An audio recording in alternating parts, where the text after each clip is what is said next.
This week, Yamaha announced their 2020 MT-03 and it has a few pretty significant updates. There's new styling, better suspension and a new digital dash, so in today's video we're going to look at these developments in a bit more detail. But first, it's worth a quick refresher on the outgoing MT-03. It's part of the MT range that Yamaha refers to as Hyper Nakeds, which also comprises of the MT-125, MT-07, MT-09 and MT-10. In Europe, Yamaha have shifted over 241,000 MT bikes in the last 6 years. The larger capacity models are especially popular, but the MT-125 and MT-03, which are 125cc and 321 respectively, are bikes that Yamaha hopes will bring younger riders on restricted licenses into the range. The last iteration was launched in 2016 and is essentially a naked version of the R3 that was launched a year prior.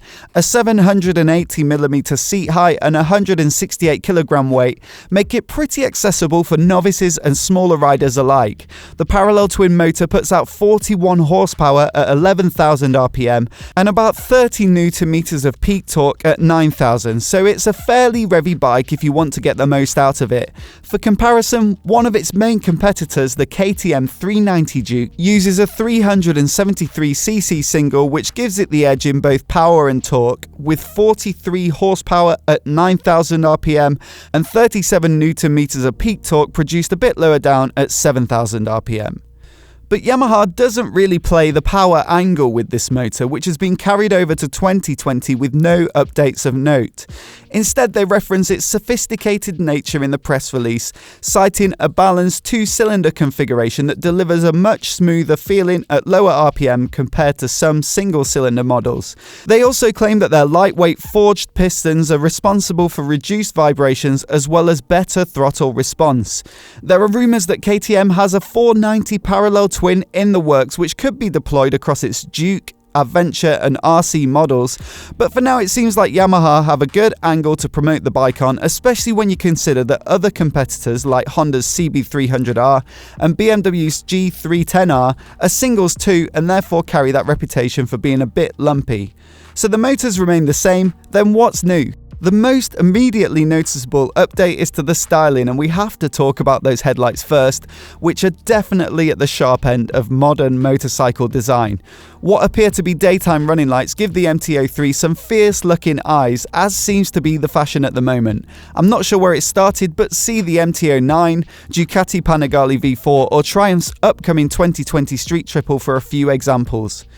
But what really makes this front end unusual is the location and size of the main headlight, with a small LED unit tucked away in the middle there. It'd barely be visible when not lit up. In fact, the horn looks to be bigger and therefore more prominent.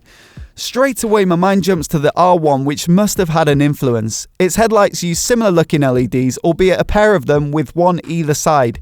This leaves a pretty clean surface on the front of the fairing, which makes it look more like a track machine than a road bike. Personally, I quite like the traditional roundness of a headlight, even if it's using a modern LED. The CB300R mentioned earlier and other bikes in its family are a good example of that, but given that this bike is aimed at a younger market, it probably isn't necessary to reference designs from the past, and I'm sure that Yamaha know better than me about how to design a bike that sells. Like I said earlier, they've shifted plenty of MTs. LEDs are also used for the indicators, which are located high up close to the bars. Combined with the clear lenses, they're actually quite inconspicuous and almost blend into the background, which to me is usually a good thing when it comes to indicators.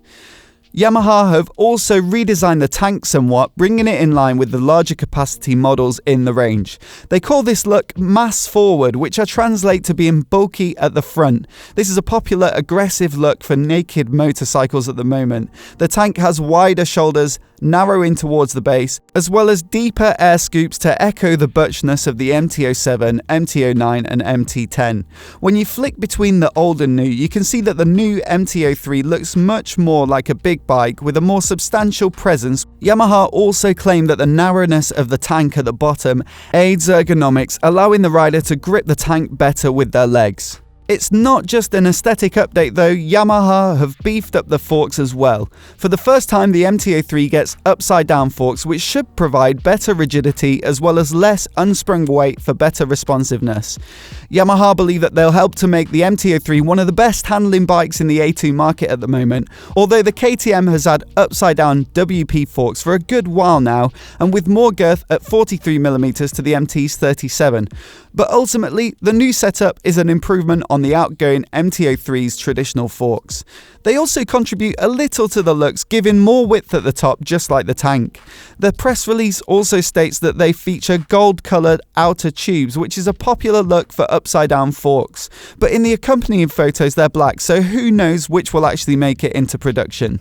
Yamaha have also revised the rear shock's preload and damping settings, whilst also using a stiffer spring, which they claim will help to improve handling.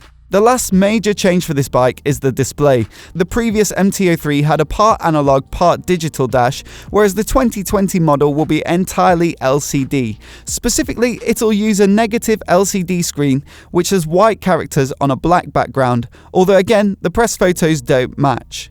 I've currently got a Honda CB650R on test, and this uses a negative LCD too.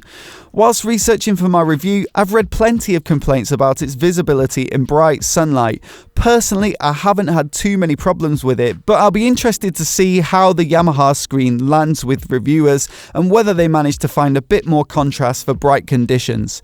The MT-03 will be available in a white and red colour scheme, fully blacked out, and a blue option too. It'll be available from December 2019 and the pricing is yet to be confirmed, but expect something in the ballpark of the $4,500 of the last model. I'd love to know what you think of it in the comments below. Do you reckon the updated looks, suspension and display are enough to beat the KTM, Honda and BMW, or would you prefer a single cylinder motor in a bike of this size? And what do you make of that front end? It's certainly distinctive and it looks a bit like a mean face. I'd love to know who likes that hyper-modern style, or is it a bit ahead of its time? Let me know what you think in the comments below, and as always, if you're new here and you want to see more videos like this, hit subscribe and I'll catch you next time.